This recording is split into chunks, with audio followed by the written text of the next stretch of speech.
सुखिया ट्रेनों में चने बेचता था। ए चना खा लो, चना ये खट्टा मीठा चना है साहब, चना खाओगे क्या? ऐसे ही सुखिया का घर चलता था, लेकिन उसका घर तो सेठ के पास गिरवी था। एक दिन सुखिया लास्ट ट्रेन में चने बेचकर घर गया और देखा वहाँ पहले से ही सेठ उसका इंतजार कर रहे थे। आइए आइए सुखिया जी आइए, आप ही का इंतजार कर रहा था। सेठ क्या बात है सेठ, इतनी रात को मेरे घर पे? आपका घर? ओहो हो, ये आपका घर है क्या? होगा, लेकिन कुछ ही दिनों में ये घर तो मेरा होने वाला है। तूने मुझे आज इंतजार करवाया, हाँ? बहुत बड़ा आदमी बन गया है तू। क्षमा कर दीजिए सेठ, मुझसे गलती हो गई। आज पैसा लौटाने का आखिरी दिन था ना? है? मेरे पैसे कहाँ हैं? दे मेरे पैसे, निकाल। पैसों का इंतजाम नहीं हो पाया सेठ। तो फिर घर से निकल, चल अभी निकल चल। अभी मैं बीवी बच्चे लेकर कहाँ जाऊंगा सेठ, थोड़ी तो दया कीजिए। चल ठीक है, तुझे 2 दिन की मोहलत और दी। 2 दिन के अंदर मुझे पैसे नहीं मिले ना तो ये घर मेरा, समझा? धमकी देकर सेठ चला गया। सुखिया घर के अंदर घुसा। वहाँ उसकी बीवी सरला और 2 छोटी छोटी बेटियां चुन्नी और मुन्नी डर के मारे कांप रही थी। क्या हुआ? सेठ ने क्या कहा? वो हमें घर से निकाल देंगे क्या? सेठ ने 2 दिन की मोहलत दी है, लेकिन 2 दिन में पैसों का इंतजाम कैसे करूंगा? मेरी वजह से आज आपको इतनी तकलीफ उठानी पड़ रही है। नहीं नहीं, ऐसा मत बोलो सरला, तुम्हारी तबीयत खराब थी, मैं और क्या करता। अपनी दूसरी बेटी को जन्म देने के बाद सरला की तबीयत खराब हो गई थी। उसे अस्पताल में भर्ती करवाना पड़ा था। उसी वजह से सुखिया को सेठ से पैसा उधार लेना पड़ा। उसके बदले सुखिया को उसका घर सेठ के पास गिरवी रखना पड़ा और उसके बाद वो अभी तक पैसा चुका नहीं पाया। ये सब सोचते सोचते पूरी रात सुखिया सो नहीं पाया। अगले दिन वो चना बेचने के लिए स्टेशन पर चला गया और ट्रेन में चना बेचने लगा। चना ले लीजिए, चना खट्टा मीठा चना ले लो साहब। लेकिन 2 दिन में चना बेचकर उसे बहुत ज्यादा पैसे तो नहीं मिलने वाले थे। ट्रेन में चना बेचते हुए उसने देखा कि एक आदमी का बटुआ उसकी जेब से थोड़ा सा निकला हुआ है। बटुए में पैसे बहुत हैं। वो देखकर सुखिया अपने आप को संभाल नहीं पाया। उसने बटुआ चुरा लिया, लेकिन उस आदमी को ये पता लग गया। अरे चोर चोर, अरे मेरा बटुआ मार लिया, पकड़ो से पकड़ो से। उस आदमी ने सुखिया को पकड़ लिया और उसे ट्रेन से स्टेशन पर खींचकर उतार दिया। माफ कर दीजिए मालिक, माफ कर दीजिए, हम स्वभाव से चोर नहीं है, हम गरीब है मालिक। गरीब है तो क्या हुआ, चोरी करेगा? उस आदमी ने सुखिया को बहुत मारा और उसे स्टेशन मास्टर के पास ले गया। सर, इस चना बेचने वाले ने मेरा बटुआ चुराने की कोशिश की, आप कुछ कीजिए इसका। स्टेशन मास्टर ने कहा। सुखिया, ये क्या सुन रहा हूँ, तुमने चोरी की? माफ कर दीजिए साहब, मुझसे गलती हो गई। नहीं सुखिया, चोरी की माफी नहीं मिल सकती, सजा तो भुगतनी ही होगी। आज के बाद तुम इस स्टेशन पर कुछ नहीं बेच सकोगे। माफ कर दीजिए साहब, मुझसे गलती हो गई। नहीं सुखिया, चोरी की माफी नहीं मिल सकती, सजा तो भुगतनी ही होगी। आज के बाद तुम इस स्टेशन पर कुछ नहीं बेच सकोगे। सुखिया बहुत रोया धोया, लेकिन कोई फायदा नहीं हुआ। उसे स्टेशन से निकाल दिया गया। अब उसके पास काम भी नहीं रहा। वो घर गया और सरला से सब कुछ बताया। उसकी दोनों बेटियां रोने लगी। पापा, क्या अब हम इस घर में नहीं रह पाएंगे? क्या हमें भीख मांगनी होगी? रो मत बेटी, माफ कर दे मुझे, मैं बाप होकर भी कुछ नहीं कर पाया। अपनी दोनों बेटियों को सुलाकर सुखिया और सरला सिसक कर रोने लगे। अगले दिन सुबह सुबह सेठ अपने लोगों को लेकर चले आए और सुखिया को परिवार समेत घर से बाहर निकाल दिया। बहुत हो गया रे, अब और इंतजार नहीं कर सकता मैं, चल निकल जा यहाँ से। हम मर जाएंगे सेठ, हम मर जाएंगे। हाँ तो मर जा, किसने मना किया है? वैसे भी धरती पर बोझ हो तुम लोग। सुखिया अपनी बीवी और बच्चियों को लेकर वहाँ से चला गया। बाबा, अब हम कहाँ रहेंगे? चल बेटी, देखते हैं। बाबा, हमें घर तो मिल जाएगा ना? घर मिलना तो मुश्किल है बेटी, लेकिन रहने की जगह तो मिल ही जाएगी। सुखिया उन्हें लेकर स्टेशन के पास ही आ गया। स्टेशन से थोड़ी ही दूर पटरी पर एक पुरानी ट्रेन की कुछ बोगियां खड़ी थी। सुखिया ने वो देखा और कहा, चल बेटी, चलो सरला, उस ट्रेन के पास चलते हैं। लेकिन ट्रेन के अंदर घुसेंगे कैसे? दरवाजे तो बंद है। ट्रेन के अंदर नहीं, ट्रेन के नीचे रहेंगे हम। सुखिया अपनी बीवी और बेटियों को लेकर ट्रेन की बोगियों के पास चला गया। सरला घर से कुछ ही चीजें ला पाई थी। उन चीजों में कुछ बोरे थे। उन्होंने ट्रेन के नीचे पटरी पर बोरे बिछा दिए और वहीं पर बस गए। चलो अच्छा है, बारिश वारिश होगी तो हम भीगेंगे नहीं। बेबस इंसान थोड़ी सी उम्मीद में ही जीता है, लेकिन सुखिया के पास तो कोई उम्मीद ही नहीं थी। फिर भी रहने की जगह तो मिल गई, लेकिन वो अपने परिवार को क्या खिलाता? ट्रेन के नीचे पटरी पर जगह तो मिल गई, लेकिन मैं स्टेशन पर और चने नहीं बेच सकता। स्टेशन पर जाने से ही मुझे मना कर दिया है। कोई बात नहीं जी, मैं दोनों बेटियों को लेकर भीख मांगूंगी। उसी से कैसे भी करके पेट तो चल जाएगा। हाँ बाबा, हम भीख मांग लेंगे, भीख मांगकर पैसों का जुगाड़ कर लेंगे। सरला अपनी दोनों बेटियों को लेकर सच में स्टेशन पर भीख मांगने लगी और सुखिया इधर उधर कुछ काम पाने की कोशिश करने लगा। ऐसे ही ट्रेन के नीचे उनका दिन बीतने लगा, लेकिन सुखिया को कहीं पर भी काम नहीं मिला। हर जगह ये रट गया था कि सुखिया बटुआ चोर है, इसीलिए कोई भी सुखिया पर भरोसा नहीं करना चाहता था। ऐसे ही एक दिन वो पटरी पर बैठा हुआ था और उसकी आंखों से आंसू टपक रहे थे। उधर उसकी बीवी और बेटियां भीख मांग रही थी। तभी स्टेशन पर सेठ अपनी माँ को लेकर आया और सरला को भीख मांगते हुए देखकर कहा, अच्छा हुआ तुम लोग इसी के लायक हो, ये लो 2 रुपए। सेठ अपनी माँ से बहुत प्यार करता था। सेठ की माँ बीमार थी, इसीलिए सेठ उन्हें लेकर शहर के अस्पताल में जा रहे थे, इसीलिए वो स्टेशन पर आए थे। लेकिन अचानक से उनकी माँ का पैर फिसल गया और वो पटरी पर गिर पड़ी और उसी पटरी पर एक ट्रेन आ रही थी। माँ माँ, अरे अरे क्या हुआ आपको माँ? सेठ भी खुद पटरी पर उतरने से डर रहे थे। ट्रेन बहुत पास आ गई थी, सभी ने आंख बंद कर ली। लेकिन तभी सुखिया दौड़ते हुए आया और सेठ की माँ को पकड़कर प्लेटफॉर्म पर उठा दिया, लेकिन खुद पटरी से हटने से पहले ट्रेन ने उसे धक्का मार दिया। सुखिया का नसीब अच्छा था कि उसका सिर्फ दाहिना पैर ही टूटा, वो जान से नहीं मरा। और ये देखकर सेठ की आंखों में आंसू आ गए। सुखिया, तूने अपनी जान की बाजी लगाकर मेरी माँ को बचाया। मैंने तेरे साथ कितना बुरा किया रे, लेकिन तू तो अच्छा आदमी निकला। उन्होंने अपने पैसों से सुखिया का ट्रीटमेंट करवाया और उसे घर भी वापस दे दिया, साथ में उसे जमीन जायदाद और अपनी कंपनी में काम भी दे दिया। इस तरह सुखिया की जिंदगी बदल गई। इसीलिए कहते हैं कि बुराई को सिर्फ अच्छाई ही मिटा सकती है।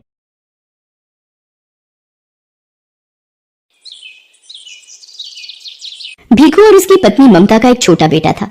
भीखू और ममता सड़कों पर सामान बेचकर गुजारा करते थे और वहीं फुटपाथ पर एक छोटी सी झुग्गी में रहकर गुजारा कर रहे थे। ममता दोबारा गर्भवती थी, इसलिए वो झुग्गी के आसपास ही रुकने वाले वाहन के लोगों को सामान बेचती थी। एक दिन ममता पुल वाली लाल बत्ती काफी देर तक रहती है, इस वजह से वहाँ भीड़ भी काफी रहती है। मैं सोच रहा हूँ आज थोड़ी देर वहीं सामान बेचकर आ जाता हूँ। इतनी भीड़ में ध्यान से जाना, लाल बत्ती खत्म होते ही गाड़ियां रफ्तार से दौड़ती हैं। भीखू पुल के नीचे सामान बेचने चला जाता है। ले लीजिए भैया, ये खिलौना आपके बच्चे के लिए। ये गुब्बारा ले लो भैया। हाँ हेलो, ये गुड़िया कितने की दी? 20 रुपए की है साहब। 20 रुपए? 10 रुपए की लगा ले, दे रहा है तो। इतनी देर में लाल बत्ती का सिग्नल खत्म हो जाता है। ले लो साहब, आप 10 रुपए ही दे दो। भीखू 10 रुपए लेकर जैसे ही गाड़ी वाले को गुड़िया पकड़ाकर पलटता है, एक गाड़ी उसे धक्का मार देती है। जैसे ही भीखू नीचे गिरता है, एक और गाड़ी उसे कुचल देती है। भीखू वहीं मर जाता है। भीखू के साथ एक और व्यक्ति जो सामान बेचता था, वो ये दुर्घटना देख लेता है और ममता को बताता है। नहीं, ये नहीं हो सकता। मैं किसके सहारे जीऊंगी? आप मुझे क्यों छोड़ गए सूरज के बापू? बापू आप कहाँ चले गए? बोलो बापू। ममता सूरज के हाथ से भीखू का अंतिम संस्कार करती है। भीखू के देहांत के बाद ममता बिल्कुल अकेली हो गई थी। एक दिन ममता बेटे सूरज और गोद की बच्ची को लेकर दिन भर सड़कों पर गुब्बारे बेचती थी। एक दिन, सूरज तू यहीं सोनी के पास रहना, आज धूप और गर्मी ज्यादा है, इसलिए तुम दोनों यहीं रहना। मैं कुछ गुब्बारे और पेन बेचकर सोनी के लिए दूध और तुम्हारे लिए रोटी ले आऊंगी। ममता गुब्बारे और पेन बेचने चली जाती है। साहब पेन ले लो, 10 रुपए में 5 पेन है। ले लो ना साहब।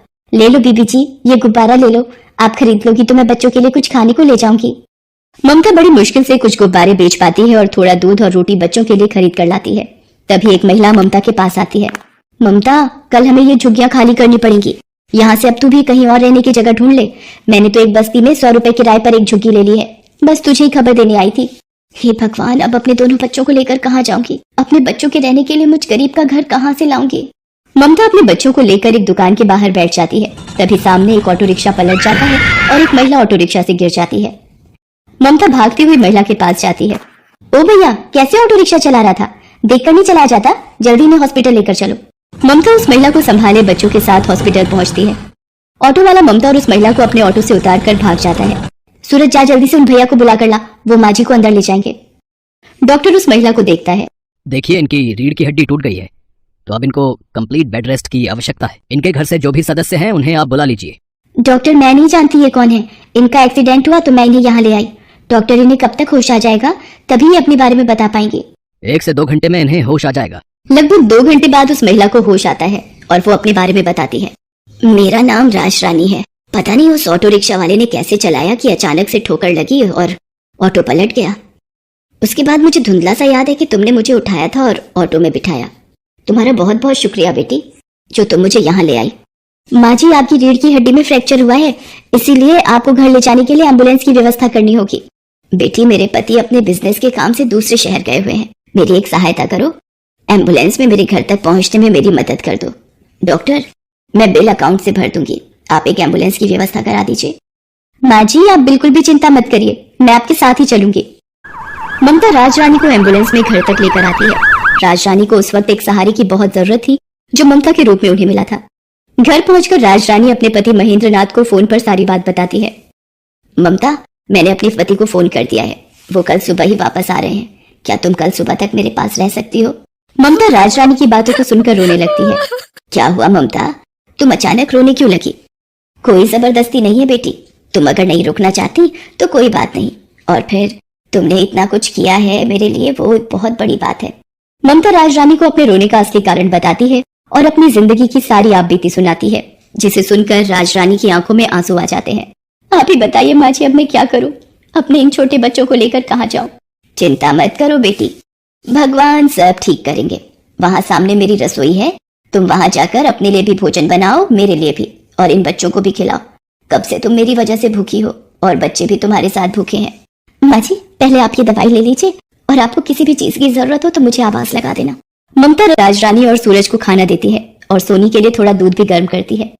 अगले दिन जब महेंद्रनाथ वापस आता है तो उसे सारी बात पता चलती है। वो भी ममता का धन्यवाद करते हैं।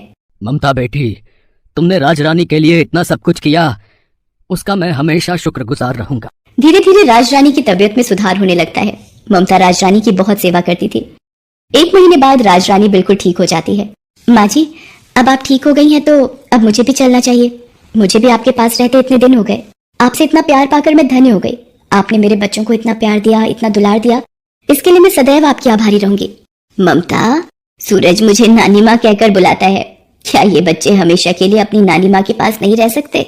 हाँ ममता बेटी, हम दोनों की कोई औलाद नहीं है, पर सूरज और सोनी को देखकर हमारे मन में नाना नानी वाला प्यार उमड़ पड़ा। तुमने राजरानी की माँ जैसे सेवा की है बेटा, हम अपनी बेटी को बेसहारा नहीं भटकने देंगे। ममता की आंखें आंसुओं से भर आती हैं। बेसहारा को सहारा मिल जाता है। ममता राजरानी के गले लग जाती है। उस दिन के बाद से ममता महेंद्रनाथ के कारोबार में उसका हाथ बटाने लगी और उसने दोनों बच्चों को पढ़ा लिखा कर बच्चों के सपने